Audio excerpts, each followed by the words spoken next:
Selamat datang di channel Detektif Sanji, tempat berkumpulnya para pecinta One Piece yang haus akan teori, fakta tersembunyi, dan pembahasan mendalam seputar dunia ciptaan Eiichiro Oda. Di sini, kami tidak hanya mengikuti alur cerita, tapi juga menganalisis setiap petunjuk, menghubungkan fakta-fakta kecil yang sering terlewat, dan mencoba memecahkan misteri besar seperti siapa Joy Boy sebenarnya, apa tujuan sejati pemerintah dunia, hingga sejarah abad kekosongan yang selama ini ditutupi. Setiap video di channel ini disusun dengan riset yang mendalam, sudut pandang kritis, dan tentunya semangat nakama sejati.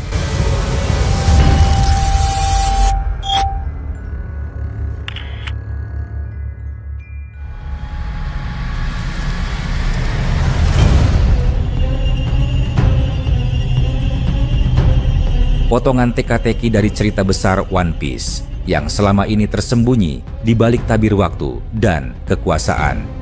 Bukan sekadar pembahasan ringan, kali ini akan disajikan fakta yang mampu mengubah cara pandang terhadap karakter-karakter yang sudah dikenal, khususnya tentang Gunko, tokoh yang selama ini dianggap pelayan biasa, ternyata mungkin adalah kunci besar dalam pertarungan akhir dunia. Semua dimulai dari satu kilas balik kecil yang terjadi di ruang bunga Mary Geoise. Tampak sosok misterius sedang melayani Imu. Sosok itu adalah Gunko. Tapi, siapa dia sebenarnya? Jawaban dari pertanyaan itu bisa jadi adalah fondasi ledakan naratif yang akan mengguncang semesta One Piece. Dari potongan data di berbagai chapter yang tersebar dan bocoran bab rahasia, terungkap bahwa keberadaan Gunko tidaklah biasa. Dalam bab terbaru, terkuak bahwa 8 tahun yang lalu, pada saat pertemuan referee berlangsung, terjadi pertarungan epik antara Rox de Zebek dan Imu. Sebuah peristiwa rahasia yang tidak dicatat dalam sejarah resmi. Dalam peristiwa itu, Gunko terlihat berada sangat dekat dengan Imu, bahkan di dalam ruang pribadi yang hanya dapat dimasuki oleh mereka yang memiliki kepercayaan mutlak dari penguasa tertinggi dunia. Tidak sembarang orang bisa ada di sana. Keberadaan Gunko di ruangan itu membuktikan bahwa dia bukan sekadar pelayan, melainkan bagian dari rencana besar yang selama ini tersembunyi rapat-rapat dari pandangan publik. Yang lebih mengejutkan lagi, ketika Rox muncul secara tiba-tiba di ruang tersebut, Gunko sudah berada di sana. Hal ini menandakan bahwa Gunko sudah menjadi bagian dari istana Mary Geoise jauh sebelum peristiwa itu terjadi. Bahkan, ada kemungkinan besar bahwa Gunko sudah hidup lebih dari 50 tahun, mungkin 80 hingga 200 tahun, tanpa pernah terlihat menua. Fakta ini membuka kemungkinan bahwa dia bukan manusia biasa. Entah hasil eksperimen atau produk dari teknologi atau sihir kuno yang hanya dimiliki oleh penguasa bayangan seperti Imu. Tapi, yang paling mengejutkan dari semuanya adalah hipotesis bahwa Gunko sebenarnya merupakan putri Brook, sang musisi tengkorak dari bajak laut topi jerami. Sebuah ide yang terdengar mustahil pada awalnya, tapi semakin ditelusuri, semakin banyak benang merah yang terhubung secara tidak terduga. Brook kehilangan nyawanya lebih dari setengah abad lalu, namun bukan tidak mungkin jika sebelum itu terjadi, ada sesuatu yang ditinggalkan. Bukan berupa anak dalam pengertian biologis biasa, melainkan dalam bentuk esensi, jiwa, atau bagian dari keberadaan dirinya yang diwariskan melalui cara yang tidak diketahui manusia awam. Ada kemungkinan bahwa Brook terlibat dalam ritual atau eksperimen misterius yang berkaitan dengan energi kehidupan. Sesuatu yang dalam mitos disebut sebagai Mother Flame, sumber energi purba yang mampu menciptakan, menghancurkan, bahkan membelah batas antara tubuh dan jiwa. Dalam konteks ini, Gunko bukan sekadar keturunan Brook, tapi adalah manifestasi dari bagian dirinya yang dipindahkan melalui teknologi atau kekuatan spiritual kuno.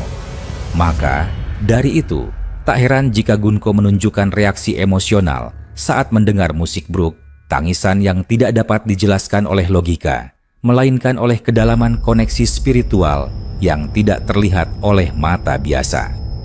Gunko yang terlihat dingin, patuh, dan penuh rahasia, ternyata menyimpan lapisan-lapisan perasaan yang tidak pernah terungkap. Saat Brook memainkan lagu-lagu tertentu, air mata mengalir tanpa bisa ditahan. Tangisan yang tidak bisa dimengerti oleh siapapun, bahkan oleh dirinya sendiri. Tapi, jika teori ini benar, maka semua masuk akal. Lagu-lagu itu adalah nyanyian yang pernah didengarnya ketika masih anak-anak. Sebuah memori yang telah dihapus, dimodifikasi, atau dipalsukan oleh Imu dan para tetua dunia, agar tidak bisa membangkitkan kembali kesadarannya yang asli. Gunko telah hidup sebagai pelayan pribadi Imu, mengikuti perintah tanpa bertanya, menjalankan tugas dengan efisiensi mutlak. Namun, ada sesuatu yang tak bisa dilenyapkan, ingatan samar yang terus membayang dari alam bawah sadarnya. Setiap kali Brook mendekat, ada getaran tak terlihat dalam dirinya. Getaran yang membangunkan kenangan yang seharusnya terkubur. Itulah sebabnya Imu membiarkan Gunko hidup dan bahkan berkeliaran di tempat-tempat seperti Elbaf. Karena Imu tahu bahwa kontak tidak langsung dengan Brook justru akan memperkuat ikatan spiritual mereka tanpa disadari oleh keduanya. Namun, jika hal ini terus berlanjut, maka Gunko akan mencapai titik kritis, momen di mana kesadarannya yang sebenarnya akan bangkit. Dan ketika itu terjadi, semua kendali Imu akan hancur. Gunko tidak hanya akan menjadi bebas, tapi juga akan membawa informasi berharga. Rahasia tentang abad kekosongan, lokasi artefak kuno, rencana sejati para naga langit, dan titik kelemahan struktur kekuasaan dunia baru. Dia adalah saksi hidup dari sejarah kelam dunia, dan lebih dari itu, dia adalah bagian dari perlawanan yang belum disadari oleh siapapun.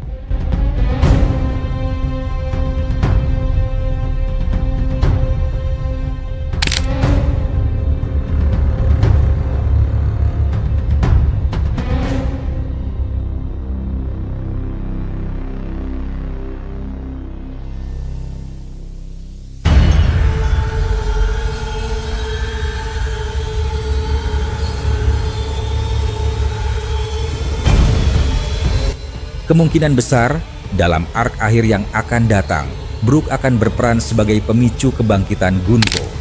Dengan memainkan lagu yang hanya bisa diingat oleh jiwa yang telah lama tertidur, Brook akan membangkitkan kesadaran Gunko. Dalam satu momen emosional yang mengguncang dunia, Gunko akan berhenti, menolak perintah Imu, dan mulai mempertanyakan semuanya. Di titik itulah, Luffy akan muncul, seperti biasa, bukan dengan kekerasan, tapi dengan tangan terbuka, simbol kebebasan sejati. Saat Luffy menawarkan pelukan, Gunko akan merasakan sesuatu yang belum pernah dirasakan, pilihan.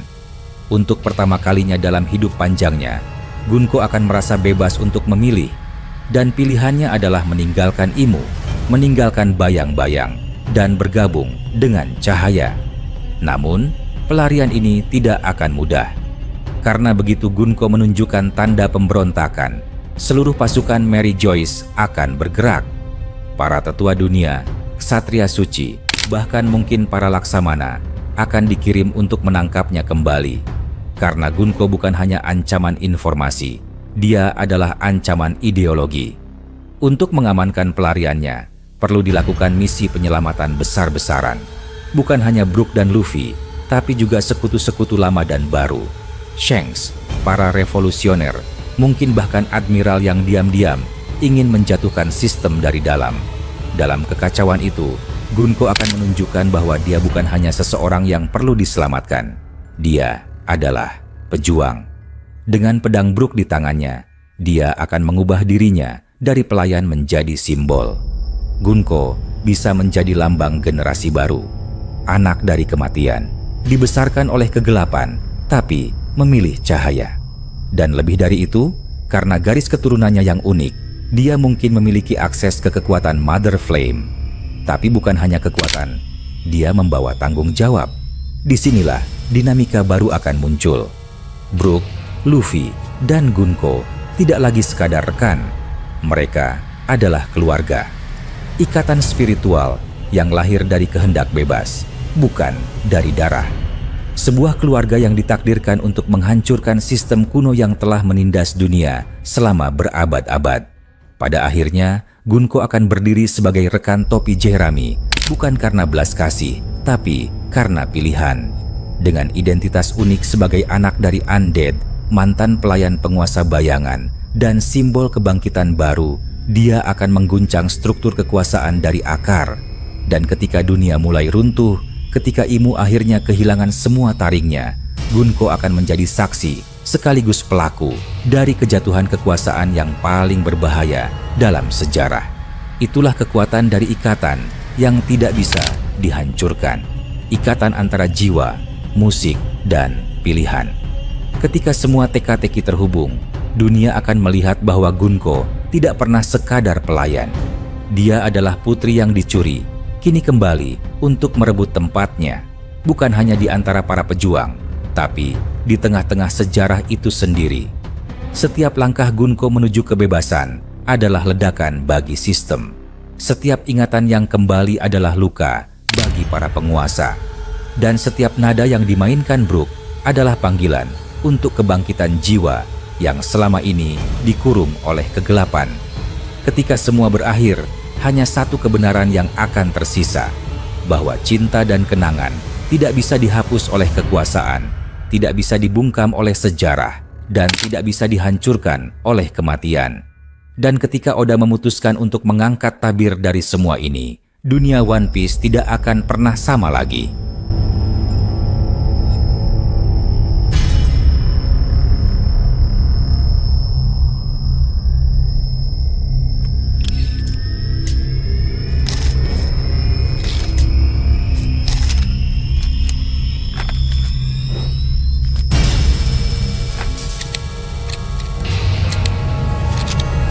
Terima kasih sudah menyaksikan video ini sampai selesai. Kalau kalian menikmati konten ini, jangan lupa klik tombol like, tinggalkan komentar di bawah, karena semua teori dari kalian juga sangat berarti dan bisa jadi bahan diskusi di video berikutnya.